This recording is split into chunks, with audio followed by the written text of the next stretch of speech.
Muy buenas noches y bienvenidos y bienvenidas a Salud y Bienestar. 5 minutos pasan de las 9 de la noche. Estamos en riguroso directo y se habrán dado cuenta de que no soy mi compañera Marta González. Ya saben ustedes que este es su espacio, pero bueno, está descansando, que también tiene derecho. Y hoy, jueves, pues les voy a acompañar yo en este ratito que vamos a hablar de salud y de bienestar. Vamos a comenzar haciéndolo con la doctora Rosa Castillo. Ella es dermatóloga en el Hospital Clínico de Málaga. Muy buenas noches, Rosa. Muchas gracias por la invitación, Desi. Gracias a ti por venir, porque Rosa, hay que decir que es una mujer que tiene mucha responsabilidad en el clínico y nos ha hecho un huequito para estar con nosotros, para hablarnos de un tema muy importante, sobre todo ahora que llega la temporada de verano. Ya saben ustedes que el pasado lunes, día 13, se celebró el Día Mundial de la Prevención del Cáncer de Piel. Para ello, el Hospital Clínico de Málaga pues, hizo unas jornadas donde estuvieron informando a todo aquel que quería, incluidos nosotros, los medios de comunicación que estuvimos allí presentes, y ayudándonos a informarnos sobre todo de cómo debemos prevenir un tipo de cáncer, Rosa, que cada vez, por desgracia, está más a la orden del día, ¿no es así? Sí, así es. Sabemos que el cáncer de piel en general, la incidencia aumenta cada vez más.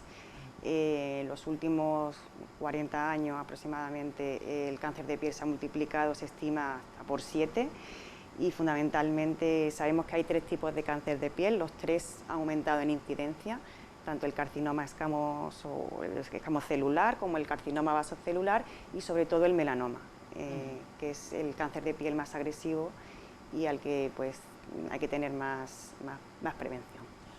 ¿Cómo se puede detectar este tipo de cáncer? Porque son cáncer que podemos confundir con un lunar, por ejemplo, que nos sale y tú puedes pensar, bueno, es una peca que me ha salido.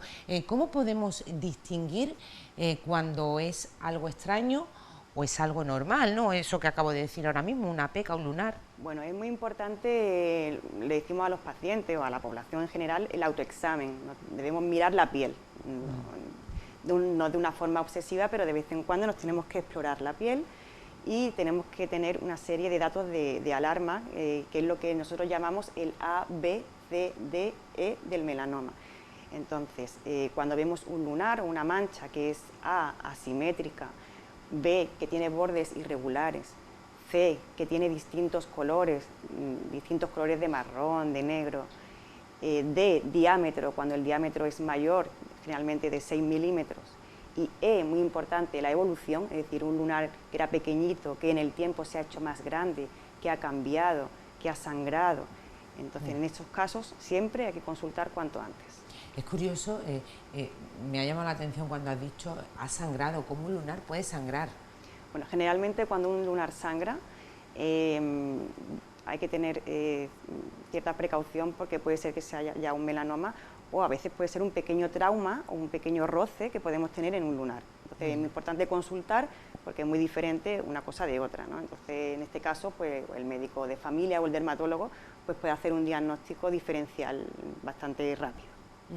Hablabas de 3 tipos de cáncer. A mí me gustaría profundizar un poquito más en cada uno de ellos, que nos expliques cómo son y en qué se diferencian cada uno. Bueno, pues el carcinoma vasocelular y el carcinoma escamoso son 2 tumores que suelen aparecer generalmente en edades más avanzadas, ¿vale? Y está relacionado sobre todo con personas que tienen una exposición solar crónica en el tiempo, pequeñas dosis solares durante mucho tiempo.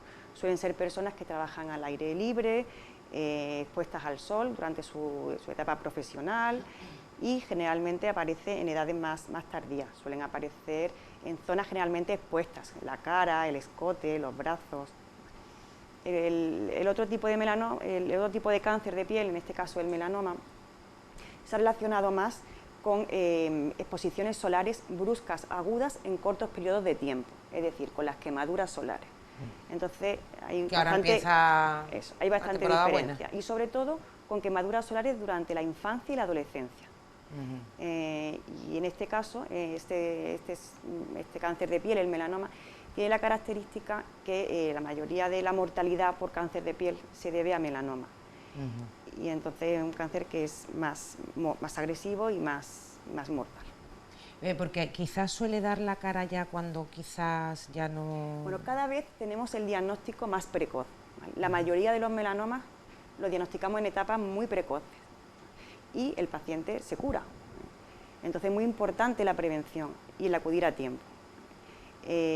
Una pequeña parte de los melanomas se diagnostican tarde, pero bueno, hoy día también disponemos de una unidad en el Hospital Clínico de Málaga bastante avanzada, donde disponemos de múltiples tratamientos y seguimiento de pacientes con melanoma también avanzado. Pero la mayoría, gracias a Dios, se diagnostican en etapas muy precoces, son melanomas que llamamos muy finos, muy delgados y de muy buen pronóstico. Eso quería preguntarte, este tipo de cáncer, el cáncer de piel, quizás son de los que son, entre comillas, ¿no? Fáciles de curar, más fáciles de curar, tienen más alto porcentaje de curación. Lo más importante es la detección precoz. Como en la mayoría de los cánceres, lo importante es detectarlo en etapas precoces. ¿Y qué tiene de ventaja el cáncer de piel? Pues que lo vemos, que nos lo podemos ver, ¿vale? Entonces, por eso es tan importante acudir a tiempo cuando detectamos algún pequeño cambio, alguna alteración, una mancha, una herida, una úlcera que no cura. Entonces, tenemos esa ventaja, ¿no? Yo creo que tenemos en la piel, tenemos esa ventaja de que lo vemos, ¿no? Vamos a hablar de la temporada que acabamos de estrenar, de verano, ¿no?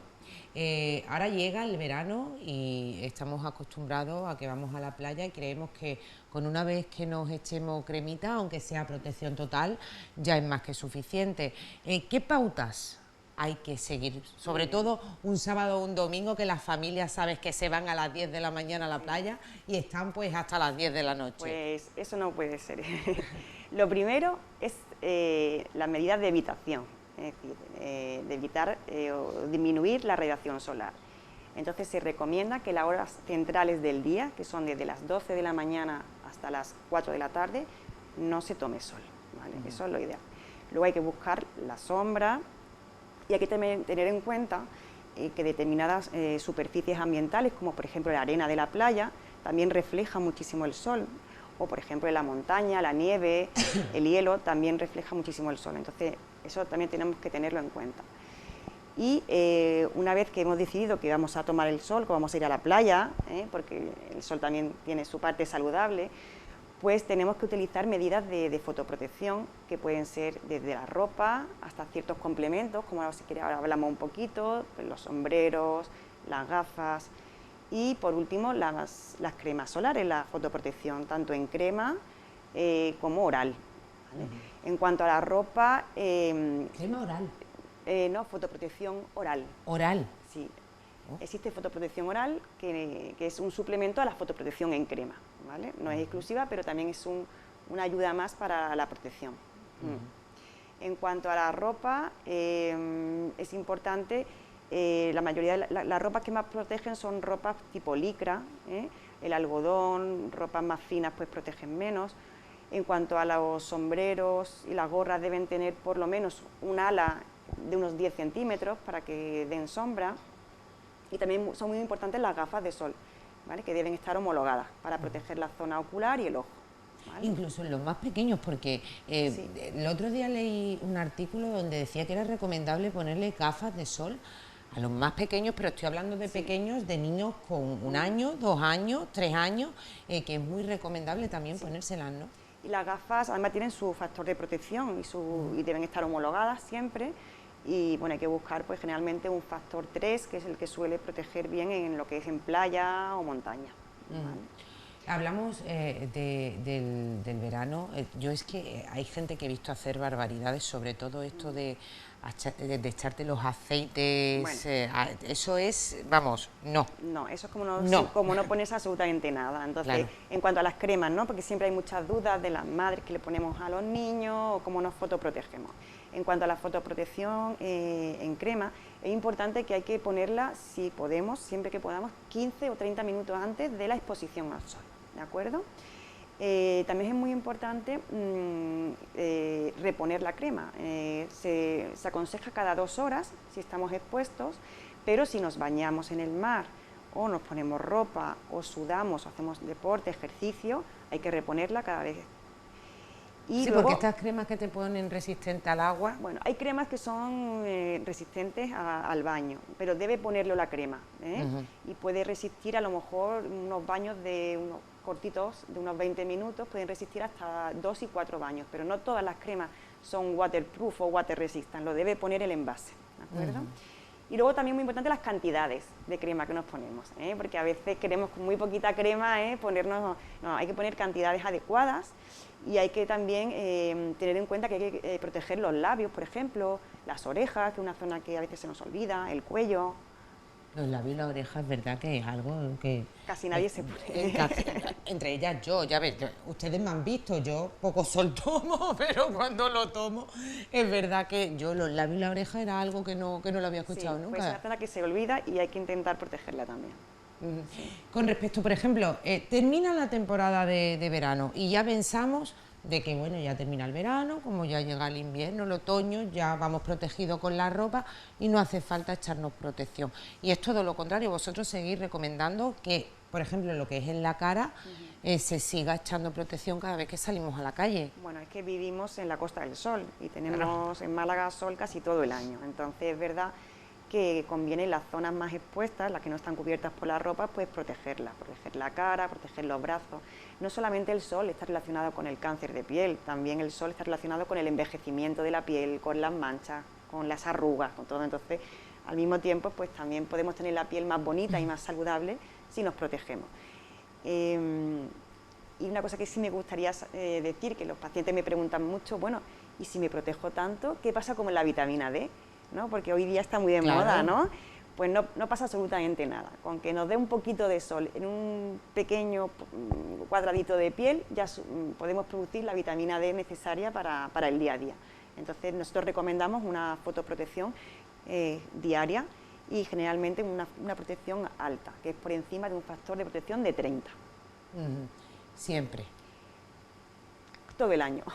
Claro, hay mucha gente que empieza echándose protección, por ejemplo, en el verano, protección total, porque estamos muy blanquitos, pero conforme vas cogiendo colorcito, vas bajando ese nivel hasta que te quedas en el 4, en el 5, en el 10, no, nosotros 30. Los dermatólogos nunca ponemos fotoprotección por debajo del 30 en adelante. Generalmente los factores de protección ya muy altos, que son los 50 o 50 plus, que podemos ver en los envases, pues también lo dejamos para pacientes que han tenido ya cáncer de piel o tienen antecedentes de alguna enfermedad en la que no pueda dar el sol y tal, pero generalmente por encima de 30. Oye, y esta es una duda que yo siempre he tenido. La gente que no toma el sol, pero se pone a tomar rayos UVA, eso a mí me gustaría que tú lo comentaras como dermatóloga. Eso no es recomendable. Las cabinas de bronceado, el sol de la cabina de bronceado es igual, puede ser igual de nocivo, incluso más, porque es una radiación un poco descontrolada, son dosis generalmente altas de radiación, y sí que se ha visto que en personas que han acudido a cabinas de bronceado antes de los 35 años, la incidencia de melanoma es más alta. Sí, porque la edad en la que se puede desarrollar esta enfermedad, ¿entre cuánto y cuánto está? Bueno, en realidad, como hemos dicho antes, el melanoma es un cáncer de piel que puede aparecer a cualquier edad, pero es el cáncer de piel más frecuente en adultos jóvenes. Ajá, claro. Pues Rosa Castillo, dermatóloga, muchísimas gracias por haber estado aquí con nosotros. A vosotros por la invitación. Ha sido un ratito, yo creo que con la época que, repito, hemos comenzado a vivir, el verano, aunque como bien ha dicho Rosa, aquí vivimos en la Costa del Sol, tomamos el sol durante todo el año, pues sobre todo cuando hace buen tiempo. Y bueno, yo creo que nos ha dado unos consejos de los que tenemos que tomar buena nota y no olvidarnos que aunque es un cáncer al que es verdad que no se le da mucha relevancia, no se escucha tanto como otros tipos de cáncer, pero está ahí y cada vez, como dice Rosa, tiene una mayor incidencia, ¿no? Sobre todo la prevención, claro, es lo más importante. Pues Rosa, gracias por ayudarnos a prevenir. A ti, gracias. Gracias. Bueno, señores, vamos a hacer un alto en el camino y cuando volvamos hablaremos con miembros de Faizen, así que no se lo pierdan, volvemos enseguida.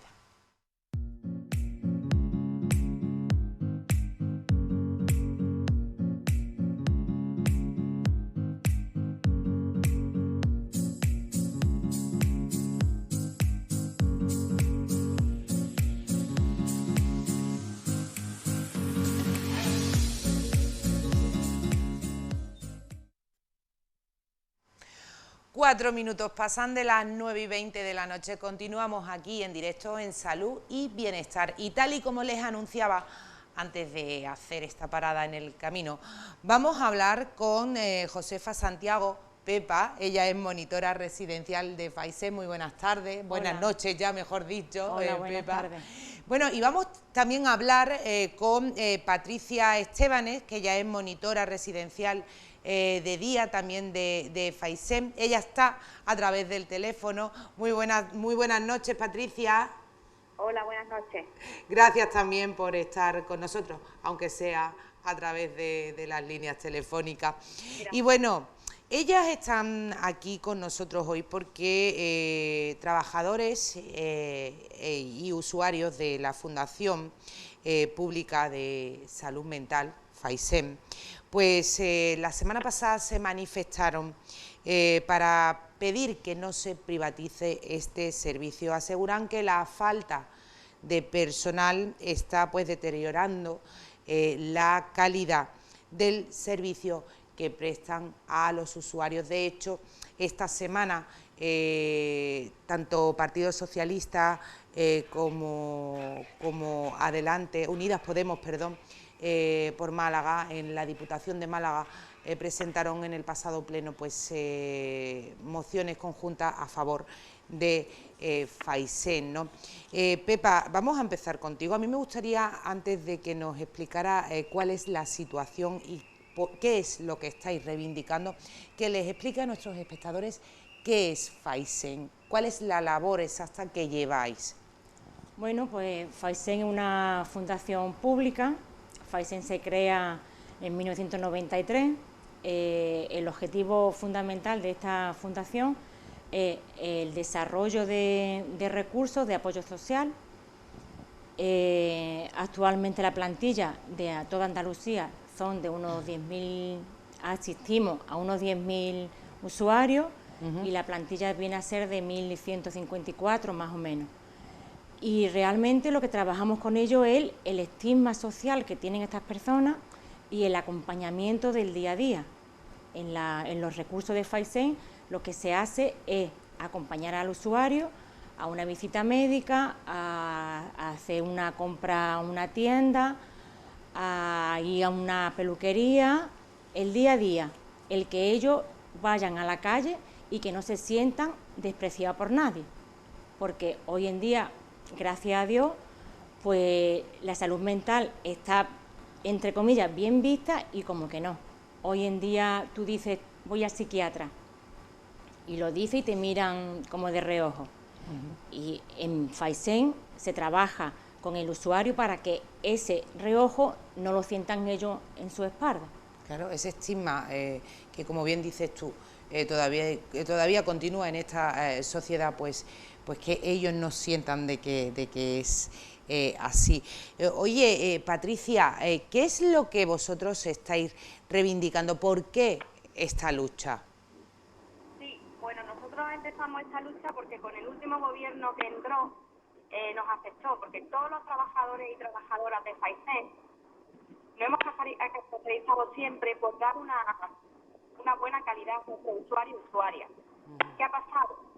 Tenemos problemas de no se sustituyen las vacaciones, no se sustituyen los asuntos propios, se nos deniegan los permisos de empleo y sueldo.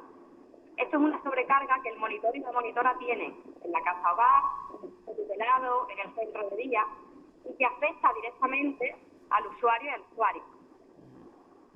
Es una de las cosas que estamos reivindicando. Claro, claro. Oye, algo que me llamó mucho la atención es que vosotras habéis denunciado pues que estáis recibiendo coacciones por parte de la gerencia para impedir que la opinión pública conozca pues esta falta de medios con las que tenéis que estar trabajando y luchando día a día, ¿no? Sí, realmente el viernes cuando nos manifestamos, un compañero nuestro acudía a la manifestación con varios usuarios y sí, recibió una llamada que los usuarios no podían estar en la manifestación. Realmente ellos, si no están incapacitados, ellos pueden estar perfectamente en una manifestación porque realmente ellos pueden reivindicar sus derechos como cualquier otra persona. Bueno, el usuario, por supuesto, porque quizás el usuario es el principal afectado por esta situación. Vosotros sois afectados, estáis afectados en el sentido de que sois los trabajadores y evidentemente si estáis sobrecargados de trabajo al final de una forma u otra, le acaba afectando al usuario. Entonces, por lo tanto, el usuario es el principal afectado y tiene todo el derecho a acompañaros a esa manifestación y a manifestarse, ¿no? Claro, el que no nos cubran a nosotros, el que no estemos al 100% en la plantilla, eso repercute en el usuario, porque no está bien atendido, no está como tiene que estar atendido.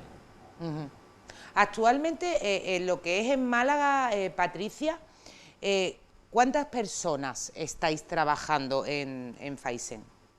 La plantilla fija somos unos 200, creo, si no me equivoco, no sé si mi compañera me corregirá. Y luego tenemos una bolsa de temporales de casi 300 personas. 254 me apunta 254. Pepa. Y el problema es que necesitáis más gente para abordar, porque ¿cuántos afectados atendéis? ¿Cuántas personas tenéis vosotros en esta fundación? Nosotros cuando nos reivindicamos, nosotros pedimos que nos cubran, cuando nos pedimos unas vacaciones, nos pedimos un asunto propio, que te cubran, porque el que no te cubran quiere decir que somos, por ejemplo, voy a hablar, por ejemplo, en una casa, en un recurso de una casa hogar. Ahí atendemos a 20 usuarios.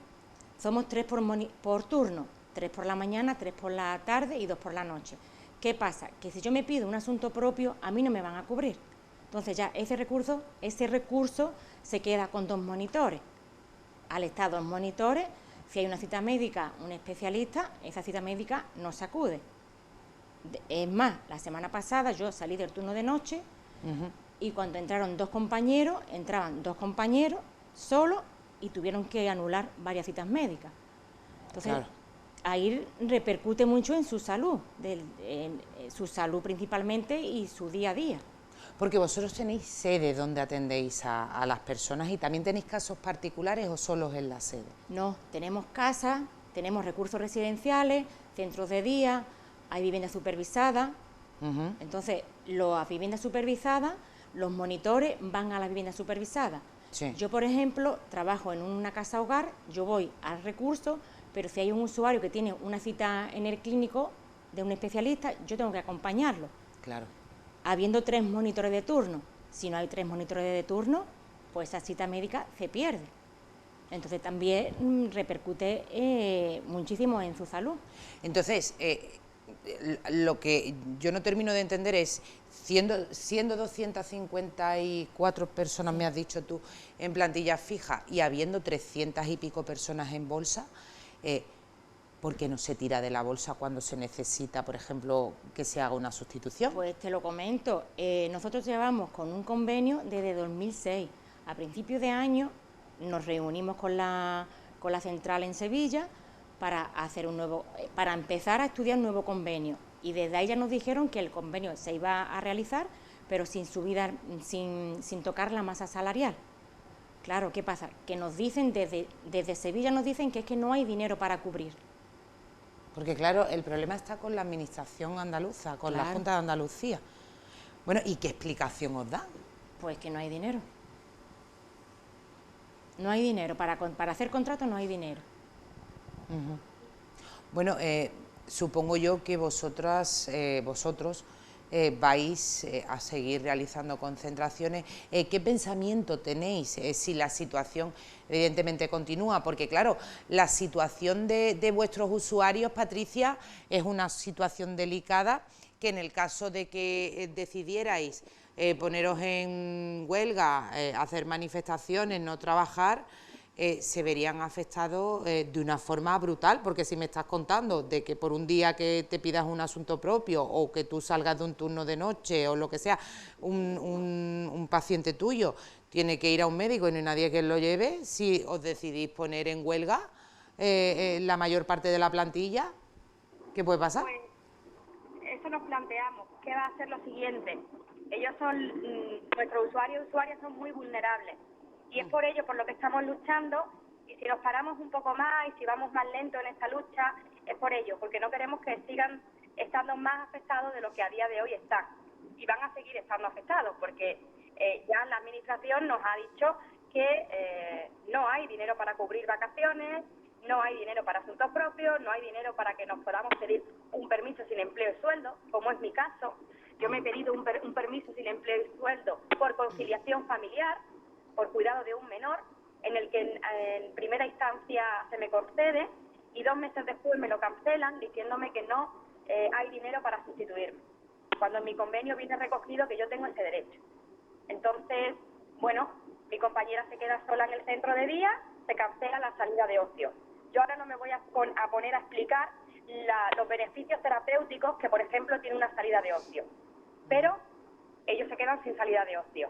Insisto, son los mayores afectados, son los pacientes muy vulnerables y bueno, vamos a seguir en la lucha. ¿Qué nos planteamos lo siguiente? Bueno, acabamos de salir de esta manifestación, el comité al pleno estamos unidos, nos vamos a volver a reunir y tomaremos decisiones, pero evidentemente seguimos en la lucha porque esta injusticia queremos seguir adelante, claro.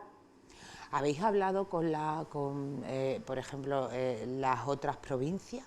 Sí, la misma situación que nosotros. De hecho, hace un par de semanas fue Sevilla, posiblemente pronto sea otra comunidad como Granada, que está también preparando. Esto es a nivel de toda Andalucía. Pues eso era lo que os quería preguntar. ¿Os habéis planteado hacer una concentración, como por ejemplo la que estamos viendo, que fue la que llevasteis a cabo la semana pasada, a nivel regional? En Sevilla, hará cuestión de no me acuerdo bien, 1 mes o 2 meses, fuimos al Parlamento y ahí sí fuimos toda Andalucía. ¿Y conseguisteis hablar con alguien? Entraron dos compañeros sindicales, entraron al Parlamento y ahí.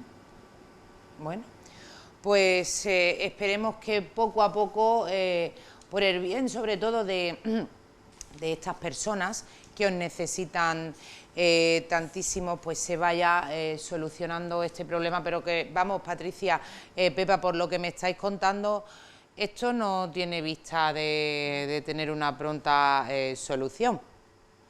No, parece que no, pero nosotros seguiremos en la lucha, reivindicando nuestros derechos, los de los trabajadores y trabajadoras de Faisén, pero sobre todo reivindicaremos y pelearemos los derechos de nuestros usuarios y usuarias. Eso es lo primero.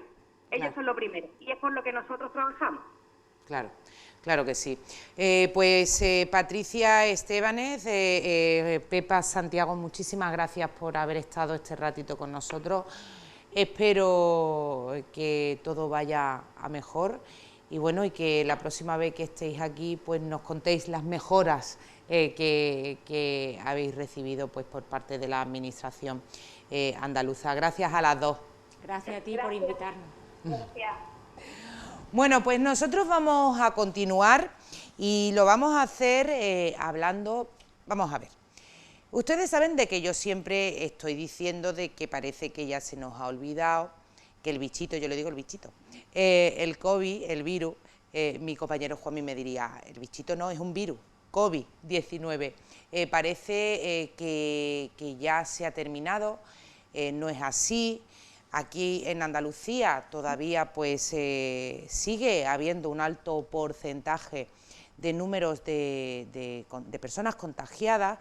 En Málaga también siguen falleciendo personas a causa del virus. De hecho, ustedes lo saben, que yo siempre lo digo, señores, que la Organización Mundial de la Salud aún no ha dicho que la pandemia haya terminado y parece que esto ya no existe, que todo lo que hemos vivido en estos 2 años y pico atrás se nos ha olvidado. La gente ya va totalmente sin mascarillas por la calle, en los sitios cerrados igualmente. Y para recordarnos de que el virus todavía sigue ahí, tenemos con nosotros a Aurora Cruz. Ella es facultativa especialista del área de geriatría del Hospital Virgen del Valle de Toledo. Perdón. Muy buenas noches, Aurora. Hola, buenas noches a todos. ¿Qué tal? Bueno, ella lleva, yo creo que una de las áreas de las especialidades, mejor dicho, perdóname si me pierdo un poco en la terminología esta médica, de las especialidades de medicina para mí más bonitas que existen, que es la de geriatría, tratar con personas mayores. Y quizás estas personas mayores, Aurora, estarás conmigo, están siendo pues las más afectadas y siguen siendo las más vulnerables con respecto al virus, con respecto a la COVID-19.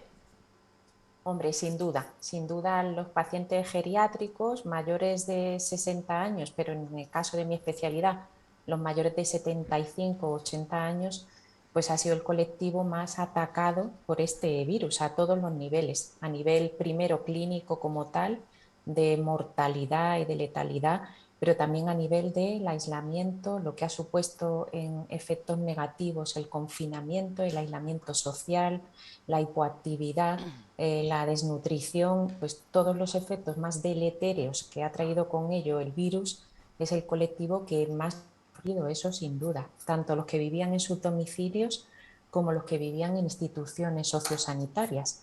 Sin duda es el colectivo más afectado.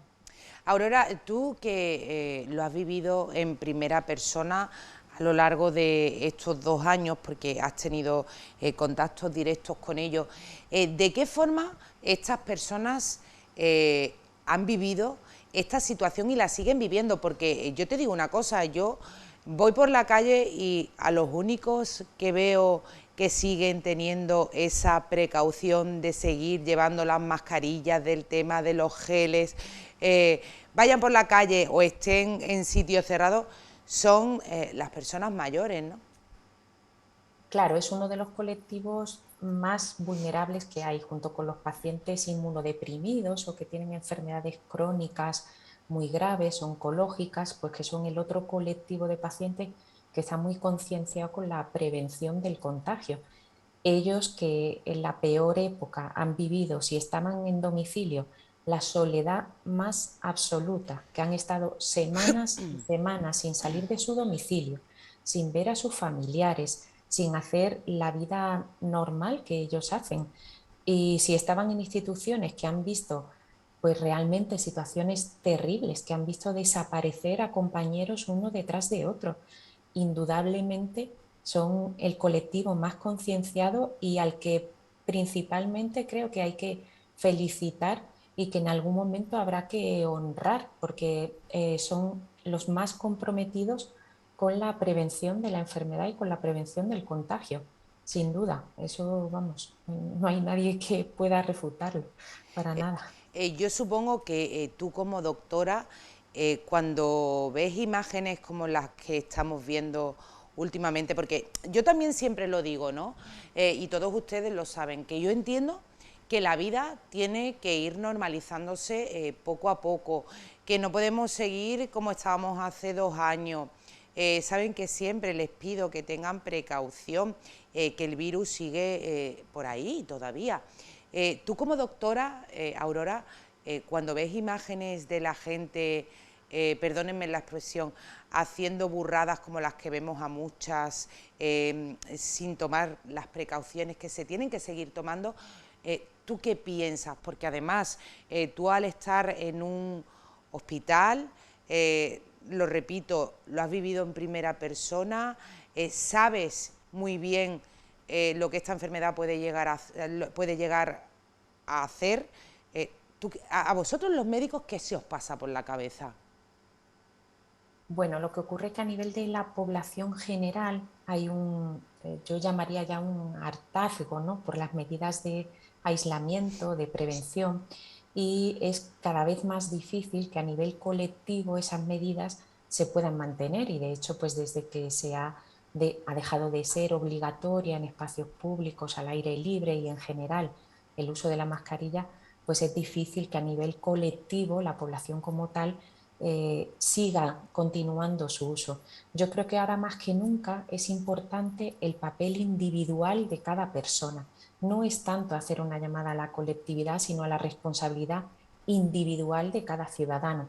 Cada ciudadano sabe qué grupos de riesgo tiene a su alrededor y de acuerdo a eso debería hacerse consciente de las medidas preventivas que tiene que tener. Yo, que trabajo en un hospital geriátrico donde toda la población que me rodea, la población a la que yo visito en residencias o en domicilios, es absolutamente vulnerable, sé que sigo teniendo que ser muy, muy precavida y muy exigente con las medidas de aislamiento, con el uso de mascarilla principalmente. Es la medida principal, sobre todo en espacios cerrados. Es algo quizás mucho más fácil de lo que nos imaginamos. No es no salir con la gente, no es no relacionarte, no es no dar un paseo, no es no me quito la mascarilla si estoy en público, al aire libre y no hay mucha gente. Es la prevención, sobre todo en espacios cerrados, poco ventilados y sobre todo si vas a tener contacto con gente vulnerable, con mayores de 60 o con enfermos crónicos que pueden ser más jóvenes, pueden ser niños de 5 años, de 10 años, que tengan enfermedades crónicas importantes. Entonces yo creo que ahora apelaría sobre todo a la responsabilidad individual de cada uno, lo que cada uno podemos aportar en prevenir que otros se enfermen. Quizás a lo mejor, Aurora, te voy a poner en un aprieto, pero te tengo que preguntar porque precisamente ha salido que la OMS no está de acuerdo con administrar esa cuarta dosis que ya el gobierno de España ha dicho que a partir del mes de octubre pues probablemente se ponga de nuevo esa cuarta dosis, se ponga esa cuarta dosis a toda la población. ¿Cuál es vuestra opinión? Es tema... ¿Cuál es la opinión de los médicos? Bueno, yo creo que no podemos hablar de una opinión universal y en la que todos estemos de acuerdo. Yo sí te puedo transmitir la idea que desde el colectivo en el que yo trabajo tenemos, y es que indudablemente la vacunación y la dosis de recuerdo que se puso, esa tercera dosis, han disminuido, pero de una forma indudable, la letalidad y la gravedad de la enfermedad.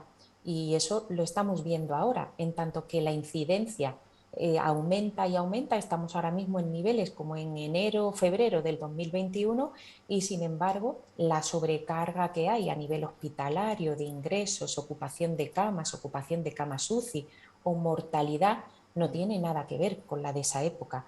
Por tanto, la vacunación ha hecho un efecto muy beneficioso, muy beneficioso. Y el tema de la cuarta dosis, que es lo que sería una segunda dosis de recuerdo, quizás nosotros sí que tenemos más claro volver a administrarla a pacientes inmunodeprimidos o pacientes de una edad muy avanzada, de 80 años o más. ¿Por qué? Eso como geriatras nosotros sabemos que la inmunidad del anciano siempre está deprimida y que no es una inmunidad que se mantenga en el tiempo. Así que hasta que encontremos alguna otra vacuna que sea mucha más duradera en el tiempo, que nos dé una carga inmunitaria mayor y que nos dé más seguridad frente al contagio de la enfermedad, pues quizás no sea una idea tan descabellada aplicar esa cuarta dosis. De hecho, en muchos países, independientemente de lo que ha dicho la OMS, en muchos países europeos y fuera de Europa, ya se está administrando en colectivos mayores de 75 años, institucionalizados, residentes en sociosanitarios, inmunodeprimidos. Esto ya se está haciendo. Y un acierto ha sido, sí, retrasarlo al otoño. ¿Por qué? Claro. Porque los virus, cuando son peores, cuando están más circulantes, son más agresivos, es en el otoño, el invierno. Pues retrasar esa dosis a octubre es afianzar la inmunidad de cara a esa época que va a ser indudablemente más virulenta, seguro. Claro, es que la prueba evidente la tenemos en estos 2 años atrás, cuando en verano quizás han bajado esas cifras de contagio, de muerte, de hospitalizados, porque quizás el virus con el verano se debilita más, y en el momento que llega el frío, que es lo que siempre se ha dicho, pues vuelven a haber esos picos. ¿Los médicos pensáis que pueden volver esos picos tan altos que hemos tenido, como los últimos que hemos tenido? Pues es muy difícil dar certeza respecto a eso. Yo entiendo que es tanto lo que hemos vivido que creemos que sabemos mucho, pero apenas han pasado 2 años desde que esto se inició. Se sabe muy poco realmente. No sabemos la vacuna dentro de 5 años qué nos va a aportar. No sabemos dentro de 5 años cuántas mutaciones del virus va a haber. Ahora mismo no podemos hablar del coronavirus como hablamos de una gripe, que sabemos que la gripe todos los años muta, cada 5 años tiene una mutación mayor y más importante. Quiero decir, sabemos mucho de la gripe, pero porque llevamos muchísimos años de conocimiento, y no es el caso del coronavirus. ¿Que pueda haber nuevas olas? Posiblemente, posiblemente. Tienen que llegar nuevas mutaciones y no sabemos cómo van a afectar a la población. Lo que sí no tenemos que olvidar es que la población mayor es una población con otras patologías y que tiene que pasar tiempo todavía para que la infección sea tan leve, que no le afecte o que le afecte mínimamente. Aurora, ¿qué opinión os merece a los médicos cuando escuchas, por ejemplo, que también lo han dicho pues otros médicos, otros expertos, que el COVID acabará quedándose como una variante de la gripe? Bueno, más que una opinión sobre eso, yo creo que tenemos un deseo colectivo, y nosotros a veces también Claro. lo decimos. Hablamos de ojalá se gripalice, o sea, ojalá se convierta en una gripe que en población general pues apenas afecte, pero no tenemos que olvidar que de la gripe hay indicación de vacunación para todos los grupos vulnerables anualmente, porque Claro. no deja de ser una patología que en pacientes muy mayores, con cardiopatías, con enfermedades pulmonares, con deterioro cognitivo severo, es un cuadro potencialmente muy grave, por el que la gente ingresa y por el que la gente de una edad muy avanzada fallece cada año. Un Y, porcentaje no desdeñable. y sobre todo que lo que tenemos que tener muy claro es que el COVID ha venido para quedarse con nosotros, que no se va a ir así tan fácilmente. Indudablemente, si se queda, se quedará porque pase a formar parte pues de toda la familia de virus que tenemos, los virus respiratorios sincitiales, bueno, miles de virus, rinovirus, adenovirus, y bueno, pues aquí se quedará con nosotros, y eso es lo que queremos, poder convivir con él de una forma lo más pacífica posible para todos. Realmente eso es lo que queremos y lo que deseamos todos. Pues Aurora Cruz, muchísimas gracias por habernos atendido. Yo, ya que ha terminado la entrevista, lo voy a hacer. Aurora es mi prima y tengo que decirles que en casa estamos todos súper orgullosos de ellas. Para nosotros es la heroína de la familia. Sabemos a lo que se ha enfrentado a lo largo de estos 3 años que llevamos prácticamente de pandemia. Por eso yo creo que mejor que ella, que lo ha vivido y lo sigue viviendo de frente, para contarnos y sobre todo aconsejarnos. Muchísimas gracias, Aurora. Ha sido un placer, un beso muy grande, sí, ya lo saben. Y bueno, encantada de poder hablar con vosotros, y de si os puedo ayudar en cualquier otra ocasión, pues no lo dudéis. ¿Vale? Pues un beso, doctora, te quiero. Un beso, buen día. Bueno, señores, hasta aquí nuestro programa. Ya el jueves que viene estará nuestra compañera Marta acompañándoles. Para mí ha sido un placer. Nos vemos mañana de nuevo en Distrito 29, que hablaremos del palo. Que ya mismo, bueno, hoy están de fiesta porque están celebrando esta fantástica noche de San Juan. Felicidades a todos los Juan, que mañana es su santo. y nosotros pues hablaremos de ello mañana en nuestro programa, repito, Distrito 29 a partir de las 7:30 de la tarde. Un beso, adiós.